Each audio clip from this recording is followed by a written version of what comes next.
Y bienvenidos desde la sede central del Colegio de Médicos de Zaragoza. Presidente del colegio, queridos amigos y compañeros, autoridades académicas, distinguido público, hoy vamos a celebrar la 9ª sesión del Foro de Deontología y la última sesión del periodo octubre del 2023, junio del 2024. El título de la ponencia se denomina Publicidad médica digital, medicina en la red. Y tenemos la satisfacción de contar como ponente con nuestra querida amiga y compañera de la Junta Directiva, la doctora Gloria Fernández Velilla, a quien presentaré tras la pequeña introducción que, como es costumbre y muy buena costumbre, el doctor don Pedro Cía, el profesor Cía, siempre nos hace una introducción del asunto a tratar esta tarde. Don Pedro. Muchas gracias, doctor Enrique La Figuera, por tus atentas, amables palabras. Este tema de la publicidad médica... ¿Qué faltará? No, está. No, que lo tenías. Ahora. Así. El tema de la publicidad médica es uno de los clásicos dentro de la deontología, pero los tiempos han cambiado tanto que verdaderamente en este momento se ha convertido en un problema interesante pero difícil, con toda la extensión de medios de comunicación, etcétera, y todas las interferencias que puede haber en la mecánica habitual de lo que es la publicidad. Sí que hay que tener en cuenta un aspecto, me parece que importante, y es que la publicidad es una actividad médica, totalmente legítima, está fundamentalmente expresando lo que los médicos pueden ofrecer al paciente, pero siempre conservando, como ha ido ocurriendo a lo largo de otras sesiones de este curso, pues ese concepto de Immanuel Kant de que actuamos de cara a la persona y a la persona como finalidad de nuestras actividades. También en el caso de la publicidad. Por eso este tema de la publicidad es para cultivarlo de manera muy exquisita para que le llegue al paciente lo que a él le conviene para su dignidad, para su problema de salud, etcétera, pero sin haber otros sesgos que puedan distorsionar la verdadera intencionalidad que tiene la publicidad. Es un tema que se plantea sobre todo pues, a nivel de la medicina privada, que tiene necesidad de ofrecer sus servicios y renovar muchas veces y hacer conocer a los pacientes lo que se les puede ofrecer. Yo mientras preparaba esta breve introducción y estaba revisando este tema que nos va a dar muy bien la doctora Gloria Fernández Velilla, me estaba acordando de un paciente que tuvimos en el clínico de un pueblo próximo a Zaragoza dedicado a la agricultura, pero él tenía también que comerciar con sus productos y por lo tanto pues trabajarlos bien, pero darles también la correspondiente publicidad. Y este era uno de esos pacientes, un hombre de inteligencia natural y muy trabajador, y una de las veces que vino y se encontró pues con todas las colas de urgencias, etcétera, pues nos dijo admirado que ustedes, hay que ver, no hacen nada de propaganda y sin embargo tienen esto siempre lleno.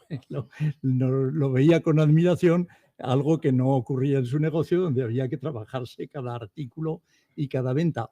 Es verdad, en las publicidades de empresas, de instituciones, pues es muy legítimo que se planteen objetivos a lo mejor de expansionar la empresa, de que se conozca más o incluso de que se venda el producto mejor.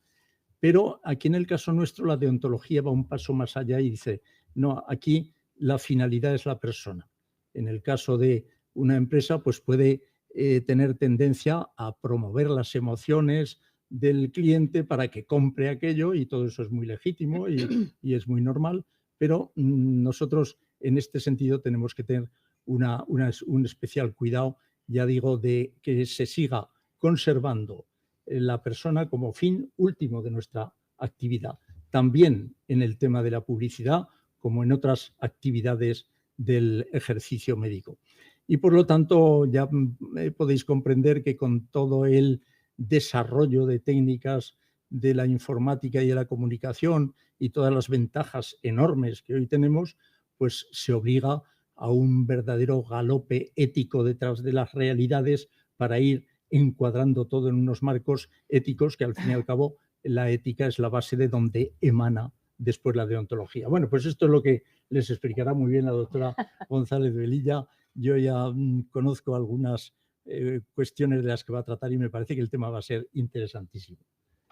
Vale, muy bien. Bueno,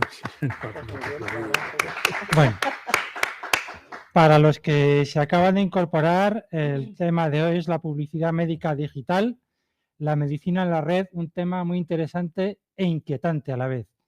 La ponente es la doctora Gloria Fernández Velilla Herranz, que es licenciada en Medicina y Cirugía por la Universidad de Zaragoza, especialista en Medicina Familiar y Comunitaria, diplomada en Valoración del Daño Corporal, diplomada en Medicina de Empresa, inspectora médica desde 1999, auditora de acreditación docente de centros y unidades para la formación sanitaria especializada, es jefa del Servicio de Formación, Acreditación y Uso Racional del Medicamento del Departamento de Sanidad, Bienestar Social y Familia del Gobierno de Aragón desde el 2011 al 2015 y actualmente es inspectora médica en el Servicio de Prestaciones y Contratación Sanitaria de la Dirección General de Asistencia Sanitaria del Departamento de Sanidad del Gobierno de Aragón. Es también vocal de Administraciones Públicas en la Junta Directiva del Colegio de Médicos de Zaragoza desde el año 2017 y está al frente del área de Publicidad Sanitaria del Colegio de Médicos desde el año 2018 y es representante de los Colegios de Médicos de Aragón en la Comisión de Publicidad Sanitaria desde el año 2018. Pues Gloria, esperamos tu ponencia. Bueno, pues muchas gracias por la presentación y bueno, empezar agradeciendo a la Comisión Deontológica, al doctor Cía, doctor de la Figuera, su confianza por darme la oportunidad de cerrar este ciclo de charlas que con tanto acierto se iniciaron en el colegio y que nos han dado la oportunidad de profundizar en principios éticos de nuestra profesión, que hoy más que nunca y a propósito de la transformación del sector sanitario, pues vamos a tener la oportunidad de ver y tenemos la obligación de defender. Comenzaré, si soy capaz. Vale. Hay un aforismo de Heráclito que dice que nadie se baña dos veces en el mismo río porque todo cambia en el río y en el que se baña. Y al hilo de esta reflexión es evidente lo mucho que ha cambiado la medicina a lo largo del tiempo. Ha cambiado el paciente, ha cambiado la forma de hacer medicina y sobre todo lo que ha cambiado desde que tenemos Internet es la forma de comunicarnos. Y es de esta transformación y de su reflejo en la publicidad y su adecuación a la ética médica de lo que vamos a hablar hoy. Para ordenar un poco las ideas de esta charla, muy brevemente, pues analizaré cómo es el sistema sanitario español y cómo son los principios que rigen su publicidad. Veremos cuál es el futuro que se vislumbra en la transformación de la medicina con sus bondades y con sus sombras y con sus amenazas, que también las tiene, y cómo esta evolución se plasma en su publicidad, porque hoy, a través de Internet, todo se difunde y todo se publicita, todo es público. Por último, veremos cuáles son los riesgos de este mundo digital y sus mecanismos, los mecanismos de control, si es que los hay, que ya veremos. Antes de empezar, comparto con vosotros una fotografía que a mí me parece entrañable para que veáis y como ejemplo de que la realidad social de cada momento se refleja en la publicidad. Esta es una campaña publicitaria que corresponde a los años 40 o 50, en el que hoy sería absolutamente impensable, en la que personal sanitario publicita una marca de tabaco. pero los que ya somos más mayores recordamos que en los centros sanitarios y en los hospitales se fumaba con toda normalidad, así que en aquella época tampoco es tan extraño el que bueno, pues un personal sanitario anunciara tabaco. Ahí lo dejo. Pero además utiliza el típico estereotipo social que asigna un rol distinto a hombres y mujeres. Al médico le asigna el papel de médico, al hombre el de médico, a la mujer el de enfermera. Y por último, utiliza el prestigio sanitario como un reclamo. Alguien a quien se le supone una autoridad en materias de salud, por lo tanto, si lo anuncia y lo publicita un médico, se entiende que es bueno. A partir de esta idea de que la publicidad es un reflejo de la realidad del momento, vamos a ver brevemente cómo se organiza el sistema sanitario español. Perdón. Vamos a ver cómo se organiza el sistema sanitario español en el siglo XX y cómo son los principios que rigen su publicidad. Todo empieza con la Constitución Española del 78, que en su artículo 43 reconoce el derecho a la protección de la salud. Y en el año 86, la Ley General de Sanidad reconoce el derecho a obtener las prestaciones del sistema sanitario para todos los ciudadanos y extranjeros residentes en España. Este sistema sanitario es de financiación pública, universal y gratuito. Con este panorama de atención pública y gratuita, ¿vale? ¿Cómo era la publicidad en aquel momento? En este panorama, como digo, la forma de atraer a los pacientes a la medicina privada era gracias al prestigio profesional de los médicos adquirido con muchos años de ejercicio y con mucho esfuerzo. En aquel momento, el control de la publicidad no era tanto por regular una competencia comercial entre compañeros o entre los propios médicos, sino que la preocupación se centra en limitar todo aquello que pueda constituir un riesgo o un perjuicio para la salud de los pacientes, controlar el intrusismo y el engaño de los productos milagro. Y es que verdaderamente cuando el bien jurídico a proteger es la salud o la seguridad de los potenciales adquirientes de ese producto, pues nuestros legisladores se ponen a trabajar y el resultado de ello, de todo ello, es un numerosísimo cuerpo normativo disperso y abigarrado, que os muestro. Desde luego no es objeto de esta charla repasar la normativa que regula la publicidad sanitaria, porque me echáis y me encorréis, no es el objeto. Solamente lo muestro para que veáis la cantidad de normas, tanto estatales como autonómicas, tanto normativa específica sanitaria como normativa relativa a la publicidad que se ocupan de la regulación de la publicidad sanitaria. Era una preocupación, pero lo que sí quiero reseñar es que estas normas, aunque tengan ya unos cuantos años, la mayoría de ellas, y aunque las estructuras sanitarias hayan cambiado a raíz de las transferencias sanitarias y bueno, pues distintas circunstancias, estas normas siguen en vigor. Y lo importante de todo ello y lo que quiero significar es que todas ellas coinciden en cómo debe ser la publicidad médica. La publicidad médica y la sanitaria debe ser objetiva, prudente, veraz, comprensible y no debe inducir al consumo de productos sanitarios. Hablan también de algunos otros conceptos como que no deben levantar falsas esperanzas o lanzar conceptos infundados, que al fin y al cabo pues estarían comprendidas dentro del término, dentro de los términos que os acabo de mostrar, que debe de ser veraz y objetiva. Por tanto, y en esta situación, ¿qué es lo que consideramos publicidad ilícita? Pues bien, publicidad ilícita sería toda aquella que atente contra la dignidad de la persona o vulnere los derechos y valores reconocidos en la Constitución española. También cualquier publicidad engañosa, ya sea por acción o por omisión. La publicidad desleal, que desacredita o menosprecia a otra empresa o a otro compañero del mismo sector usando artificios como la confusión o que busquen el desprestigio del compañero o que por comparación, que haga una comparación con otros compañeros de una forma desleal o exagerada.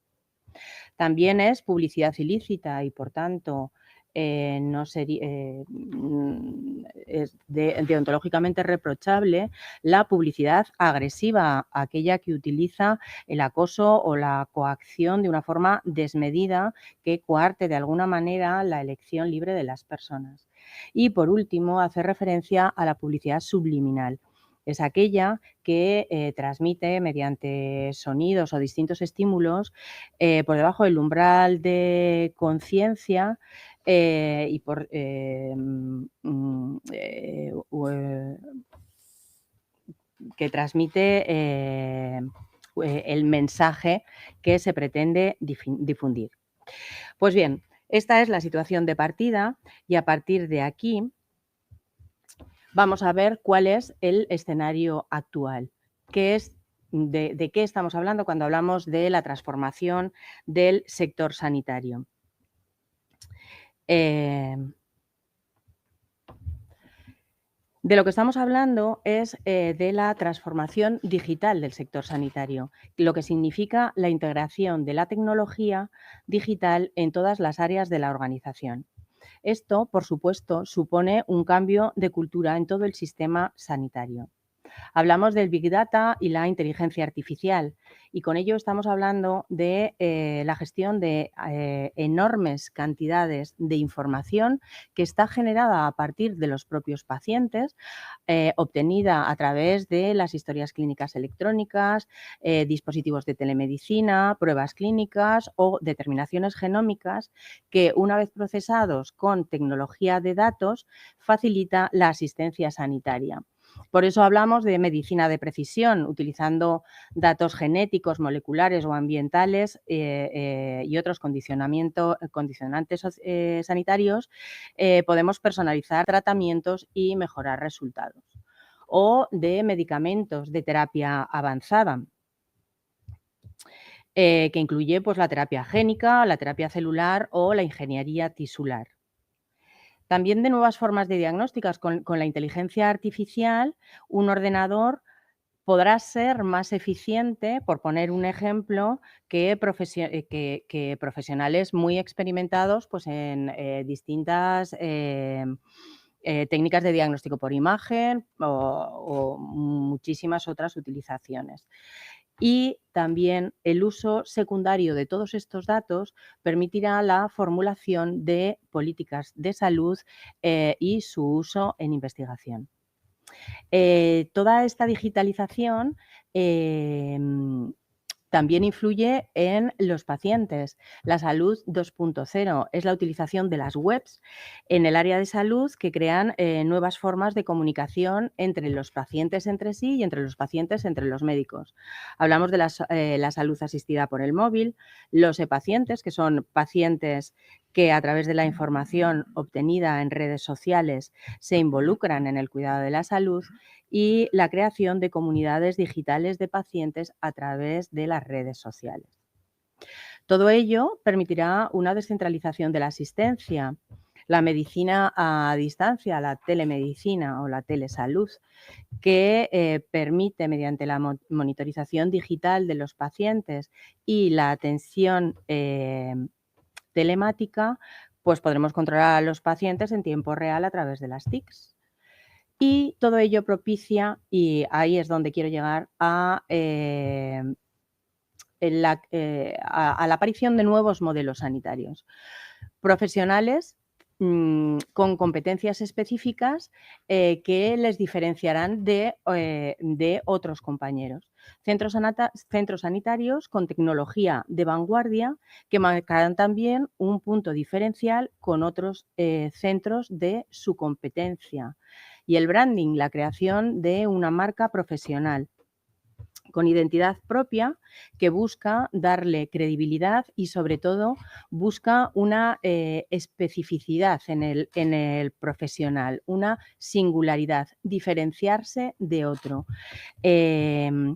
Y este branding, esta creación de la marca profesional, se consigue no solo con las competencias profesionales, sino con la aplicación de determinados valores o bueno, pues la consecución de determinados estándares de calidad que lo que hacen es que se diferencien de los demás y impacten directamente en su reputación, haciéndose diferentes de otras opciones. Y todo esto ocurre en el marco de un importantísimo desarrollo al que estamos asistiendo del sector sanitario privado. Es noticia de finales del 23 que en España llegamos al récord de usuarios en sanidad privada, ya con 12 millones de españoles usuarios de este tipo de sanidad. Además, y esto... Además, esta evolución del sector sanitario privado lleva una tendencia claramente creciente y son muchos los profesionales del sector, del sector sanitario que se están dedicando a la medicina privada. Os muestro en la diapositiva, que es un informe del 22, 69.000 médicos se calcula que se dedican al sector privado. La situación, por tanto, en la que nos encontramos es que estamos en un mundo globalizado en el que los pacientes buscan en Google a sus médicos, buscan también información sobre su patología y comparten experiencias a través de las redes sociales. Los médicos tienen nuevas herramientas de diagnóstico y de tratamiento. Comparten también espacios virtuales de formación o de opiniones donde poder realizar sesiones clínicas y encuentran también en Internet una nueva visibilidad a través de una capacidad de difusión que tiene esta herramienta y que antes sería impensable. Y, sobre todo, toda esta transformación médica está propiciando la aparición de nuevos negocios de salud, muchos de ellos con unas ideas muy innovadoras, lo que en este entorno, y ahora sí, la competencia comercial es muy importante y con ella su reflejo en la publicidad que se utiliza en los distintos medios de comunicación. Por tanto, llegados a este punto, la pregunta sería si la salud digital y su publicidad fuerza a una modificación de las normas éticas y de los códigos deontológicos. La idea es si nuestros preceptos deontológicos, que están inspirados en los principios universales de la medicina, siguen teniendo su vigencia en el contexto que os acabo de presentar o deben evolucionar al albur de los tiempos. Para dar respuesta a esta pregunta, pues bueno, nada más útil que recurrir a nuestro código deontológico y ver cómo, bueno, pues cómo contempla la publicidad. Voy a empezar con los artículos del código dedicados a la forma y a los medios de comunicación que dan soporte a la publicidad, a las TICs, a las tecnologías de la información. Y el primer artículo del capítulo del Código Deontológico dedicado a la publicidad, lo que dice es que la profesión médica tiene derecho a utilizar la publicidad informativa. El concepto de publicidad informativa es evidente, es aquella dirigida a dar a conocer una información sobre aquello que se publicita. Ahora bien, tanto información como publicidad son dos herramientas, dos vías para transmitir, dar a conocer una noticia o transmitir una información, eso está claro. Pero entre ambos hay un concepto, el concepto es la diferencia, entre ambos hay una diferencia, que es el objetivo. La publicidad, además de transmitir una información, lo que busca es convencer al usuario para que se convierta en un consumidor. Y el problema radica en que puede que no sea tan fácil diferenciar una cosa de la otra. Os pongo un ejemplo. Los publireportajes que vemos cada día en prensa. Un publireportaje en realidad es una herramienta publicitaria, pero que tiene la apariencia de ser una noticia. En realidad es un espacio pagado que busca, bueno, pues incitar al consumo de un servicio o producto.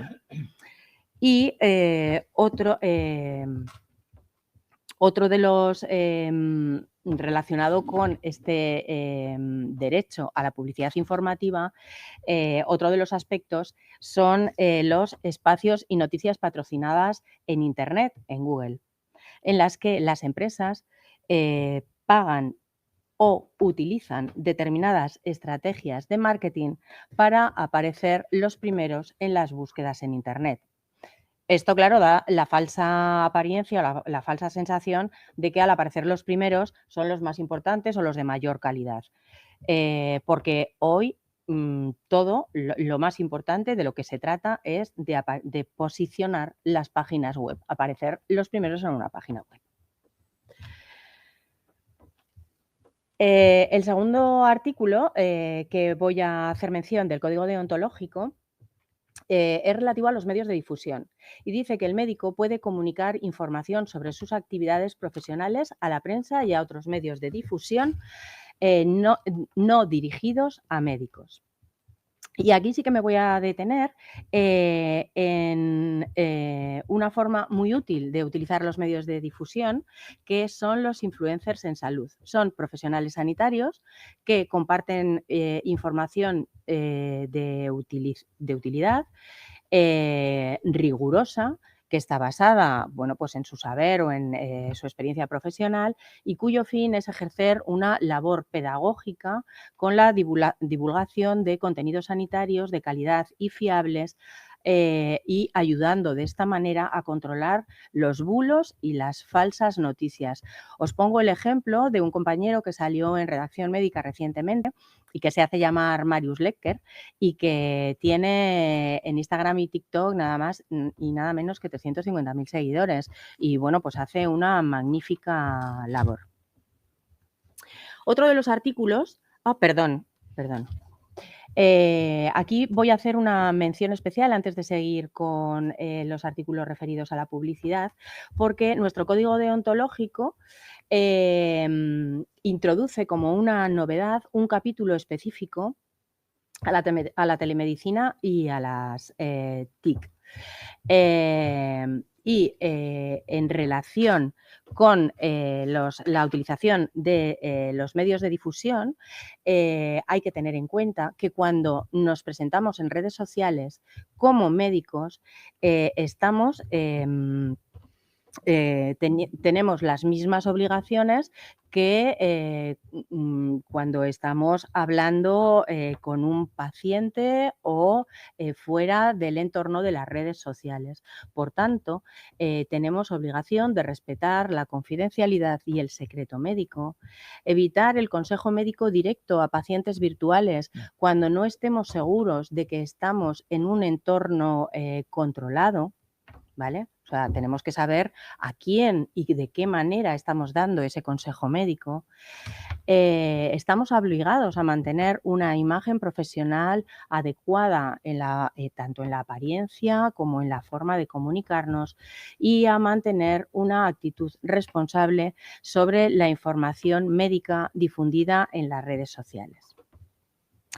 Y tras este inciso sobre las TIC, continúo con este artículo que me parece hoy, en la realidad en la que nos estamos moviendo, especialmente interesante, y es la identificación del médico.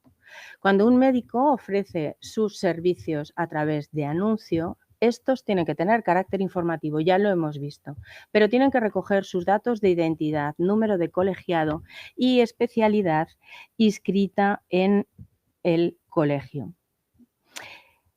Y os llamo la atención sobre este artículo porque desde que utilizamos la tecnología de la información, una de las amenazas que tenemos en la utilización de estas nuevas herramientas de comunicación, que lo veremos luego, son las informaciones falsas o de origen no identificado o indeterminado, que sugieren que provienen de un médico cuando no lo son.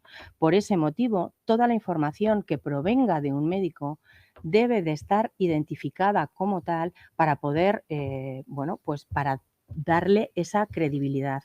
Y os pongo este ejemplo de, bueno, pues es un chat de pregunta a un médico donde, bueno, pues pacientes o usuarios hacen consultas y hay alguien que contesta, pero desde luego no sabemos con qué rigor. Vale. Con respecto a el respeto a la profesión y a los compañeros, el código habla de 2 artículos que me parecen especialmente interesantes también. Habla de que los servicios médicos no son premios de ningún tipo de actividad, lógicamente porque esto supone una mercantilización de la actividad sanitaria y desde luego no es acorde con la esencia que fundamenta la relación médico-paciente. Ni tampoco se pueden utilizar personas relevantes ni pacientes como un reclamo de inducción al consumo sanitario. En primer lugar, evidente, porque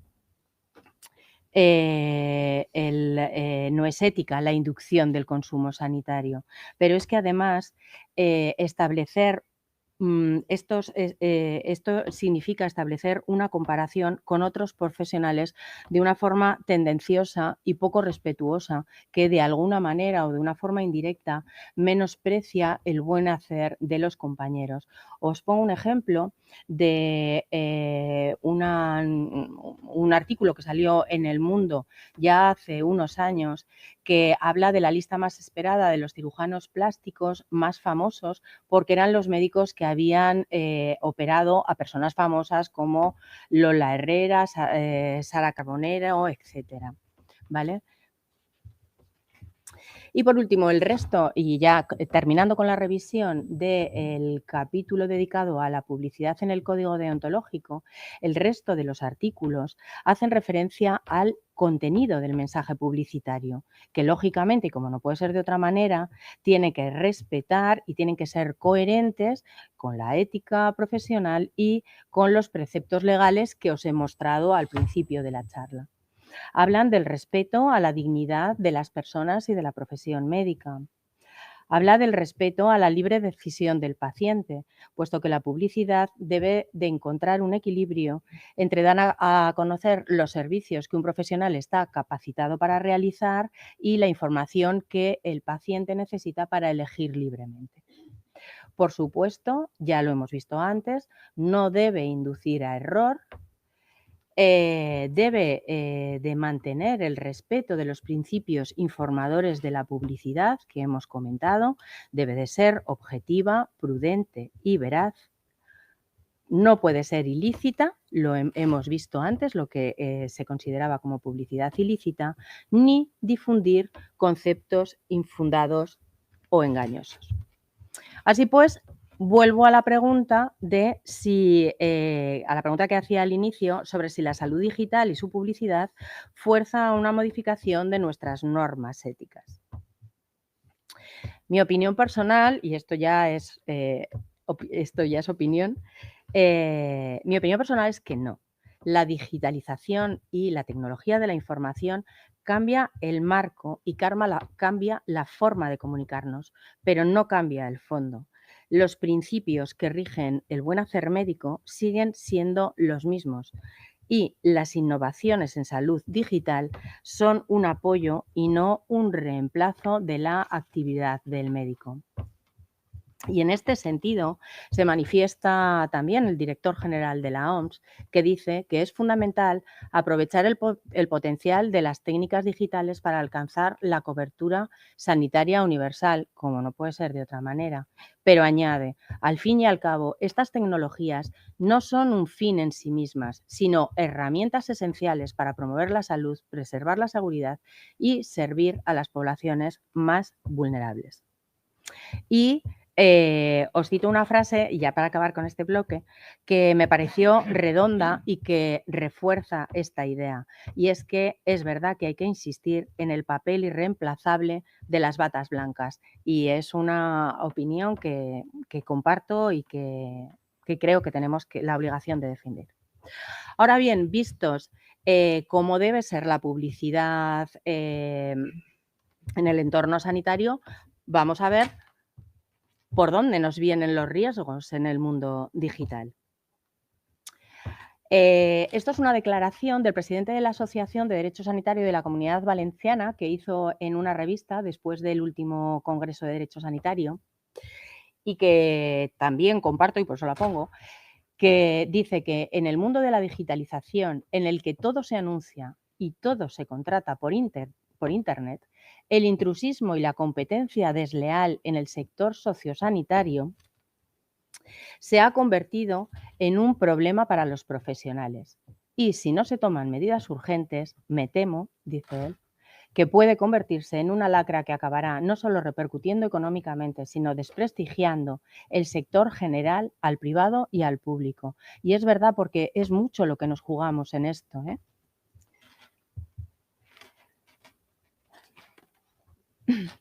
¿Vale? Porque no podemos perder vista las amenazas que son muy preocupantes. ¿Por qué? Porque no tenemos herramientas contra ellas y porque dan de lleno en la profesión médica, en la que el intrusismo y los engaños van a afectar a nuestro propio prestigio y a la seguridad de las pacientes. Y vamos a tener que estar muy atentos a todo esto. Os voy a mostrar alguno. Por supuesto, tengo que nombrar la ciberseguridad porque es el eje transversal de todo. No me voy a detener en esto, pero es evidente que es la piedra angular de cualquier sistema digital, muy especialmente cuando estamos hablando de datos de salud. Los influencers. Hay otros perfiles de influencers que, como la palabra influencer indica, son personas que son capaces de influir en otras a través de las redes y que tienen miles de seguidores y que pueden tener cualquier ocurrencia como la que os muestro. Y os la muestro porque es muy reciente, salió hace 2 o 3 semanas, donde en TikTok se difundió la idea del callo solar. Es la última tendencia que pretendía es una moda consistente en que en la exposición al sol sin protección y de forma continuada desarrolla una tolerancia, la piel va a desarrollar una tolerancia a la radiación ultravioleta. Evidentemente, esto ya ha sido denunciado en todas las asociaciones de consumidores bueno, en todos los ámbitos. Pero, bueno, esto es lo que ocurre, porque dentro de los perfiles de influencers tenemos personas que pueden hablar de hábitos o estilos de vida, pero que no tienen ninguna formación o que no tienen ninguna capacidad de hablar en términos de salud. También hay otros grupos de personas que comparten su experiencia o su día a día con la enfermedad. Y bueno, pues aquí encontraremos pues, personas que hagan un papel favorable, como el que hemos visto antes, de difusión y de ayuda, y personas pues, que lancen unas informaciones no del todo fidedignas. Hablamos de los bulos en las redes sociales, es otro de los riesgos que tiene la tecnología digital. Es la divulgación de noticias falsas que provocan un círculo vicioso de desinformación, porque en las redes sociales los usuarios de la red social somos consumidores, pero al difundirlo, pues nos hacemos también productores de ese contenido, lo cual crea un círculo vicioso, de manera que esta noticia falsa se replica miles de veces en segundos. Estos bulos corresponden a la época del coronavirus y son por todos conocidos, pero bueno, algunos de ellos, como los antivacunas, bueno, pues hicieron mucho daño. La suplantación de la profesión de médico. Esto no es intrusismo, es directamente un engaño que utiliza el prestigio y la seguridad que representa que un producto venga avalado por un médico. Esto, claro, le da un marchamo de calidad y de seguridad, cuando, como el que os pongo en la imagen, esta empresa comercializadora de unos sprays milagrosos están suplantando la identidad de profesionales sanitarios. Por eso os decía antes la importancia de identificarnos siempre en todos los mensajes que lancemos con nuestro nombre, número de colegiado y que se nos pueda identificar como médicos. La compra de servicios sanitarios por Internet sin ninguna seguridad, simplemente haciendo una búsqueda en Internet. Yo he hecho esta, rinoplastia en Estambul, nos salen miles de resultados y os aseguro que este turismo sanitario existe. Recientemente he estado en Estambul y vine impresionada de la cantidad de personas que estaban haciendo turismo y que llevaban una férula o los taponamientos nasales, que entiendo que se acababan de hacer una rinoplastia. Pero claro, ¿cómo vamos a controlar o cómo se puede comprobar quién va a efectuar esta actividad sanitaria o qué respaldo científico tiene, ¿vale? Y por último, el que yo creo que es el más preocupante, que son mensajes de voz, vídeos o fotografías creadas con inteligencia artificial. Esto que os muestro es un vídeo que me salió a mí en mi Instagram y es una entrevista que le hace Pablo Motos al doctor Cavadas. Y él mismo, el doctor Cavadas, dice: alguien se está forrando. Anuncia una crema que es milagrosa para los dolores articulares y si no fuera por lo absurdo de que el doctor Cavadas anunciara semejante cosa, pues igual hasta me lo hubiera creído, porque os aseguro que parece real. Os he puesto esto como ejemplos de amenazas, pero bueno, vamos a ver muy brevemente qué mecanismos de control tenemos frente a todo esto, ¿no? Y ya he empezado diciendo que bueno, tengo mis dudas de que existan estos mecanismos de control, porque en este apartado casi planteo más dudas que soluciones. Solo voy a dar 2 pinceladas. En España, el control del visado de la publicidad sanitaria lo hacemos, a través del visado de publicidad, ¿vale? Que es emitido por las autoridades sanitarias competentes. La norma aragonesa en Aragón dice que el organismo competente del Departamento de Sanidad otorgará la autorización administrativa de aquellos mensajes publicitarios que de manera total o parcial tengan su ámbito de influencia en la comunidad autónoma de Aragón. A mí, con todo lo que estamos hablando de Internet, redes sociales, globalización, la verdad es que esto me queda un poco escaso y me genera la sensación de que esta medida es una gota que no deja de ser importante, pero que es una gota que se pierde en el océano. Es mi opinión personal. Y frente a esto, simplemente, bueno, pues un comentario con respecto a cómo se gestiona la publicidad comercial, cómo llevan ellos su control. Tiene un organismo que se llama autocontrol, ¿vale? Que está integrado por anunciantes, agencias de publicidad, asociaciones de profesionales que voluntariamente se adhieren a este programa que se basa en cumplir una serie de normas deontológicas y que además se someten voluntariamente cuando existe algún eventual conflicto a un jurado de la publicidad. Esta entidad asesora también la publicidad digital y tiene un prestigio tan importante dentro del mundo de la publicidad que las resoluciones que hace vinculan de alguna manera incluso a las compañías que no están asociadas a ellos. En este sistema de autocontrol están metidas empresas de telefonía, de automoción, de alimentación, montones de empresas, ninguna del mundo sanitario. Y, por último,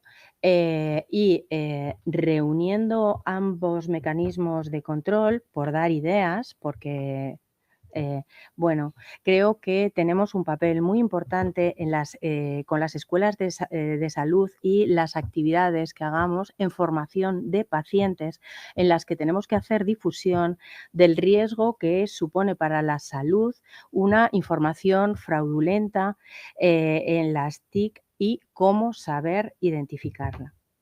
Por tanto, y para acabar, y a modo de conclusión, creo que ante una publicidad que cada vez es más agresiva y que va a serlo cada vez más, en un contexto en el que Internet se ha convertido en lo que era un mensaje controlado, y unidireccional, ahora es un diálogo en tiempo real con millones de personas, en el que todo se publicita y se difunde, en el que hay una falta de legislación armonizada a nivel estatal, que no siempre es fácil diferenciar la información de la publicidad,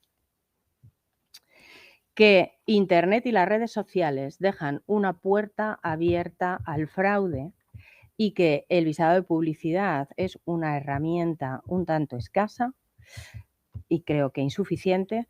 Lo que creo es que ahora más que nunca los colegios de médicos tienen un papel fundamental en la defensa de los valores de nuestra profesión, en la defensa de las relaciones leales entre los profesionales y de la seguridad de los pacientes. Y con esto termino y quedo a vuestra disposición para las consultas o las cuestiones que consideréis oportunas.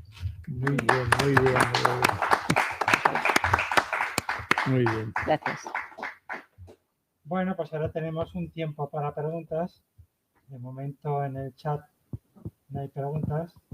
Entonces, bueno, yo quería felicitar a la doctora Gloria Fernández de Lilla porque desde luego nos ha hecho una magnífica exposición. Algo te dice. La voz. Nos ha hecho una magnífica exposición de lo que es la publicidad médica, de los medios digitales, y yo al principio he comentado que era un tema muy interesante e inquietante. Muy inquietante. Yo creo que hay un sector de la población y muchos compañeros que desconocen que una de las misiones del Colegio de Médicos, a través de la comisión asesora, que es la Comisión de Deontología, es informar al Departamento de Sanidad de aquella publicidad que realizan los médicos de nuestra competencia, Zaragoza, Huesca y Teruel, en el caso del Consejo Autonómico, de aquella publicidad que puede poner en peligro la seguridad del paciente o destruir la imagen, la buena imagen de la profesión médica. Y como tú has comentado, es una solución muy parcial, una gotita porque hay múltiples vías de escape, como las que nos has dicho, sobre la publicidad digital, los influencers, en fin, yo creo que no sé cómo se puede solucionar este asunto porque la actividad de los colegios, si bien es encomiable, pero es una gotita en un océano de todo lo que es la publicidad médica, los procedimientos diagnósticos y terapéuticos que no están basados en hechos científicos, el intento de inducir al consumo sanitario. Es un sector muy, muy difícil de controlar que, salvo excepciones y en algunos casos, en este caso recuerdo pues un concurso televisivo que ofrecía de premio al concursante que había ganado un lifting facial, una operación de cirugía plástica facial, y que el Consejo General de Colegios de Médicos aquello lo consiguió paralizar, otra gotita dentro del océano de este problema tan enorme. Ujú. No quiero dar otra conferencia, por supuesto. Sí. Muy bien. Yo, bueno, si me permites, he hecho mención porque creo que como Colegio de Médicos tenemos que incidir mucho en esta labor educativa hacia la sociedad en todos estos términos, porque verdaderamente es que es difícil diferenciar una información rigurosa de la que no lo es, diferenciar un profesional. Claro, es que en redes sociales vale todo. Entonces, bueno, ya os he dicho que os iba a dar las preguntas, pero no la solución. Pero bueno, sí que creo que es muy importante el que emprendamos esta labor educativa, ¿eh? Me parece que es fundamental. Es que es la única manera, además, o sea, pues exactamente igual que están haciendo los bancos, alertando a los usuarios, pues de que no cliques cuando recibes en el móvil una determinado mensaje o, bueno, pues todas estas herramientas, por lo menos, que sirvan como botón de alerta a la ciudadanía para, bueno, pues que no se emprendan determinadas acciones que verdaderamente pueden implicar un riesgo en la salud de las personas. Bueno, en el chat de momento ya es bastante, hay felicitaciones a la ponente, gran exposición, muy interesante. Pero no, de momento no hay preguntas. ¿Alguna pregunta? El profesor Cía, ¿quiere hacer algún comentario? Bueno, pues el primer comentario es de agradecimiento por esa exposición ordenada, clara, didáctica. Qué bien. Gracias. Y por lo tanto todos hemos aprendido. A mí se me plantea en todo este carácter informativo que debe tenerla, como has recalcado muy bien, y con esas cualidades de decir veracidad, objetividad y prudencia, me parece que dice el colegio, que está muy bien elegida, porque claro, sin veracidad no se puede llamar información. La objetividad pues se deriva de la apuesta, la opción que ha tomado la medicina ya desde mitad del siglo XX de ser científica o intentarlo, no siempre puede ser. Y la prudencia, pues creo yo que deriva del hecho de que estamos haciendo un ejercicio de ayuda, de servicio entre personas, persona médico y persona enfermo, y que toda esa relación obliga a una prudencia. No todo lo científico hay por qué decírselo. Esto en los temas de comunicación pues lo estudiamos tantas veces que hay que... Por lo tanto, eso por una parte creo que es importante y lo señala así el código. Por otra, ¿qué profesionales están capacitados para hacer esta información o publicidad, que ya has señalado muy bien la diferencia que a veces es difícil entre un término y otro? Porque, por ejemplo, a lo mejor vemos muy normal pues que un sanitario farmacéutico explique algo y nos parece bien, una enfermera también, pero está la medicina hoy, afortunadamente, tan llena de cooperaciones y de otros mundos que, por ejemplo, la Revista Española de Cardiología hace poco pues, trajo un artículo escrito exclusivamente por ingenieros, de los que han manejado los gemelos digitales y aconsejando una técnica que a mí me pareció que era interesante en las ablaciones para casos de fibrilación auricular, cuando la fibrilación auricular se supone que ya ha llenado de fibrosis el campo auricular y más allá, pues claro, el usar un gemelo digital hace que luego la ablación sea mucho más precisa, más exacta, más rápida. Y lo demostraba muy bien en ese artículo de la Revista Española de Cardiología. De ahí se podría derivar un consejillo a la población diciendo, bueno, pues mire usted a ver si en los servicios de cardiología donde le van a operar usan esta vía o no. No sé, a lo mejor la pregunta es un poco enrevesada, pero quiero decir que se plantea el problema de que somos muchos los profesionales hoy que colaboramos. Sí, y sin por duda. lo tanto, Sin duda. quién puede, quién no puede hacer, quién debe, quién es mejor que haga la información. Bueno, esa es la dificultad, porque en realidad cuando estamos hablando de tecnologías de la información, creo, la bondad que tiene o lo bueno es que puedes hacer unas colaboraciones interdisciplinares que de otra manera serían muy complejas. O sea que muchas especialidades pues pueden compartir opiniones, lanzar opiniones. Yo ahí la tecnología de la información veo que hace un papel fantástico. Otra cosa es cuando, claro, esa información sale de nuestro entorno sin filtro ninguno y probablemente generemos más confusión que otra cosa en el paciente. Esto que estás comentando, pues probablemente en un entorno entre cardiólogos y ingenieros, pues es una conversación interesantísimo. Eso le llega tal cual a un paciente que tiene que realizarse una intervención de este tipo y a lo mejor puede no ser. Claro, claro. Porque, claro, ¿dónde ponemos los filtros en esta información que es totalmente abierta? A mí me parece un tema muy complejo porque, bueno, pues es verdad, ya lo hemos hablado, ya y... mira, hoy leía yo en un libro, hemos pasado del médico con esa actitud paternalista que decidíamos por el paciente y se hacía, bueno, pues el paciente se ponía en manos del médico y se hacía lo que el médico decía.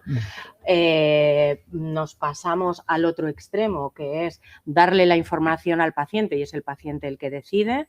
En el libro que estoy leyendo decía, tiene usted una pastilla roja y una verde, elija usted. Eso tampoco es. Claro, porque a lo mejor la posición intermedia es la posición ideal, ¿no? Tiene usted la pastilla roja, la pastilla verde. Yo creo que la pastilla roja tiene estas ventajas, la verde, y en su caso eso sería una información adecuada para que un paciente pueda tomar una decisión, ¿no? Y hacer decisión compartida, estoy de acuerdo completamente. Sí. ¿Vale? Sí. Pero, claro, con estas herramientas todo esto se nos escapa. O sea, ahí ya pues vamos a venir, o sea, claro, los pacientes ya van a venir pues con una información que además han podido obtener pues de fuentes muy diversas y con más o menos rigor. Y a eso es a lo que nos enfrentamos. ¿Vale? Gracias. Aquí Gloria en el chat sigue habiendo felicitaciones y hay dos preguntas. Dice, ¿de qué forma los colegios de médicos controlan los abusos comerciales? Y entiendo también que el resto de la publicidad inadecuada. Si existe la posibilidad por parte del colegio de una actuación inmediata o debe mediar una denuncia.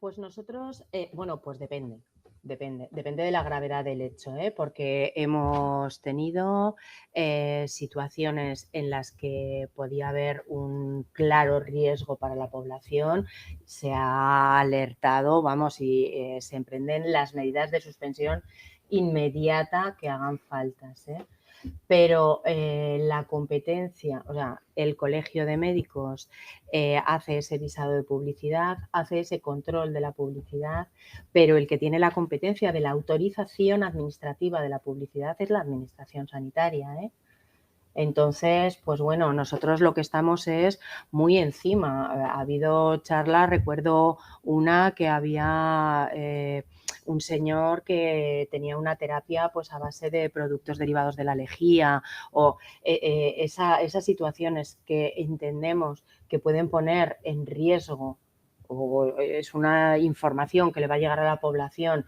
y que puede entrañar un riesgo, ahí se actúa de inmediato para suspenderle. Pero eso no es publicidad sanitaria, porque publicidad sanitaria es la que utilizan los sanitarios, eso es lo que la administración autoriza o corrige o controla, ¿vale? Eso es a lo que llamamos visado de publicidad. Y luego está toda la publicidad de cosas, productos que hacen otras, que vienen de otras fuentes, de otros orígenes, que no son sanitarios, pero que versan sobre cosas que tienen relación con la sanidad o la salud de los usuarios, ¿vale? Y ahí sí que estamos muy encima. Al hilo de esta pregunta dice, buenas tardes, felicidades por la exposición. Dice, si la regulación vigente exige autorización previa a todo tipo de publicidad sanitaria sin diferenciar el medio utilizado, ¿por qué la Administración no se muestra más beligerante con aquellos medios y publicidades que se hacen a través de los actualmente más masivos sin autorización de ningún tipo? ¿Es por falta de medios? Claro, bueno, un poco ya lo he apuntado en la exposición, porque, y por eso hablaba de la gota en el océano, entre otras cosas porque, bueno, estamos hablando de tecnologías de la información, estamos hablando de globalización, eso sale al mundo exterior y en fin, se puede consultar, bueno, pues en todo el mundo. Y la autorización administrativa, os he leído cómo viene en el decreto de publicidad, son para publicidades que de una forma total o parcial entran en el ámbito, o sea, se difunden o publicitan dentro del ámbito de la comunidad autónoma. Entonces, claro, parece, es que es un contrasentido, ¿no? Pero yo entiendo que tampoco tiene la administración más herramientas, ¿eh? Entonces, por eso digo que, bueno, pues esta va a tener que ser una labor de todos, de estar todos muy encima. Si hay algo que pueda suponer un riesgo, como lo que os he enseñado de lo del callo solar o estas informaciones, pues, por supuesto, pues ponerlo en conocimiento de las autoridades sanitarias o de las de consumo, que también actúan. La siguiente pregunta también es ya casi de carácter supranacional, porque dice, el control que se puede ejercer sobre los profesionales sanitarios para que sus actuaciones en Internet sean adecuadas, entiendo que está limitado al territorio nacional. El problema es que al ser el español hablado en tantos países del mundo, si los otros países no tienen ese control, los pacientes aquí siguen en riesgo porque no tienen por qué fijarse si estos consejos son de médicos bajo la ley del territorio nacional español o no. ¿Qué remedio hay? Sí, es que eso no tiene respuesta, por eso estoy insistiendo tanto y aquí hemos emprendido una cruzada en que todo el mundo se identifique como médico con el número de colegiado, con la especialidad, porque es que es la única forma en que puedas verificar quién es la persona que está lanzando esa noticia, y creo que eso juega a nuestro favor en el sentido de que nos da rigor, creo. Sí. El profesor Altisent tiene una pregunta. Ah, perdón. Aunque es un poco tarde, pero sí que quería, bueno, felicitar a Gloria por la ponencia, porque creo que contribuye a lo que es la función de los colegios de médicos, que es la responsabilidad social de generar cultura de responsabilidad en la población, ¿no?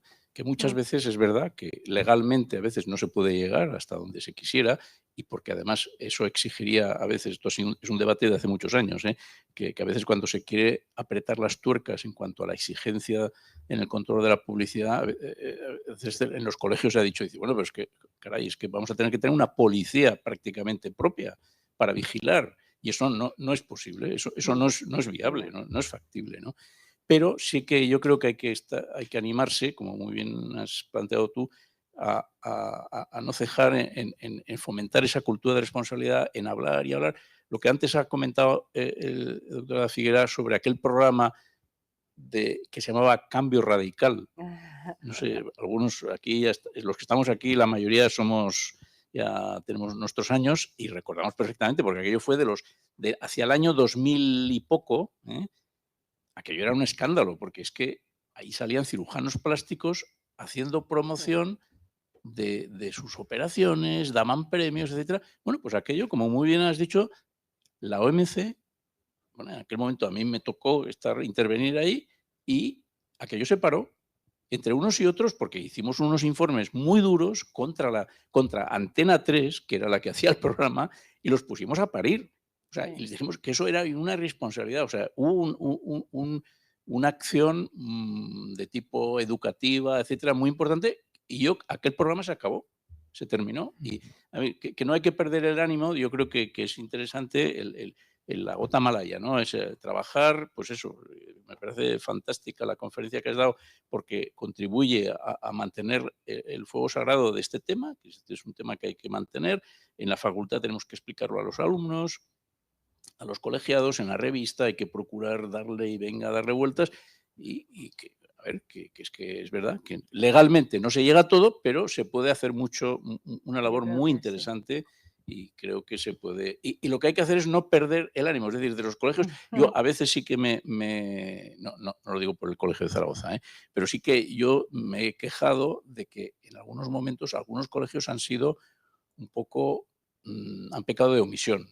Porque, a ver, es meterse, o sea, es meterse en muchos líos. Si tú quieres intervenir, si de repente aparece un anuncio que no sé qué, dice, bueno, pero ¿cómo es posible que se haga esto? ¿Cómo se puede dejar que se haga esta publicidad de esta manera? Claro, eso exige una proactividad que da trabajo, ¿eh? Eso da trabajo. Eso supone poner al servicio jurídico del colegio en marcha, a llamar a un medio, en fin. Y no hay que perder ese ánimo, ¿no? Yo creo que tienen también un papel fundamental las sociedades científicas, pero pasa exactamente lo mismo. Las sociedades científicas muchas tienen un apartado dirigido a los pacientes, pero también les exigiría una cantidad de medios y de tiempo enorme para estar al quite de todas las noticias que aparecen en prensa y en los medios digitales y desmentirlas. Les exigiría un esfuerzo bestial. Claro, tendrán que dosificarse, pero hacerlo hay que hacerlo. Sí. Bueno, pues no hay más preguntas en el chat y si no hay Muy más bien. preguntas en la sala, pues podemos dar por terminada la extraordinaria ponencia de la doctora Hernández Velilla y despedirme de todos vosotros. Gracias por vuestra presencia, a todas las personas que se han conectado, a la doctora Velilla, al profesor Cía y que paséis un buen verano y nos vemos en el siguiente periodo del Foro de Odontología que empezará en octubre del 24 hasta junio del 25. Muy bien. Muy buenas tardes y adiós. Muy bien.